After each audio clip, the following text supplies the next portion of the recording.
For me, racial equity matters. It's different from other conversations because it educates at the same time that it allows you to sort of look inward at your own beliefs, your own biases. This hands down was the most impactful thing that I have done to be able to broaden my horizons and to better understand all of the layers that are involved in why we are where we are today.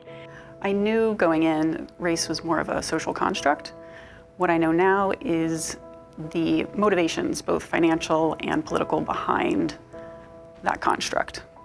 It's really important for us to have conversations around race and racial equity. Having those types of conversations allow us to connect with one another and to develop empathy. And without having these conversations, if we don't have these hard conversations, we're sort of ignoring the problem and putting blinders on. It is really easy not to speak up, not to have they're hard conversations. And yet what I know is that without them, we won't change and that racism will continue.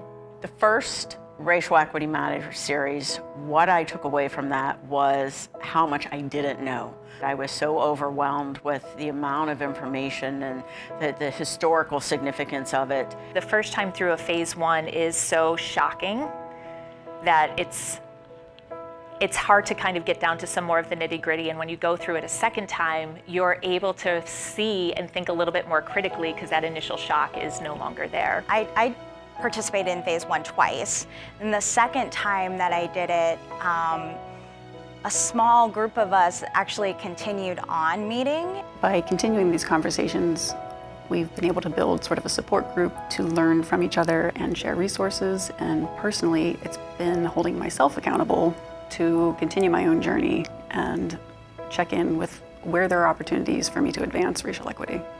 This work is never finished, right? And so as things arise in our daily lives, we bring them to the group. It has allowed us to explore bigger topics, but then also have the freedom to have more personal conversations. I think it was definitely worth my time, and I strongly encourage others as well, no matter if they do this work or they don't do this work, whether they're a person of color and they have like lived experience, like I said, or they're a white person and they're like, I don't know, like, I don't know if this is for me. I'm like, yes, it's for you. It's for everybody. Like, we need to have everybody having these conversations because that's the only way we're gonna get anywhere with this.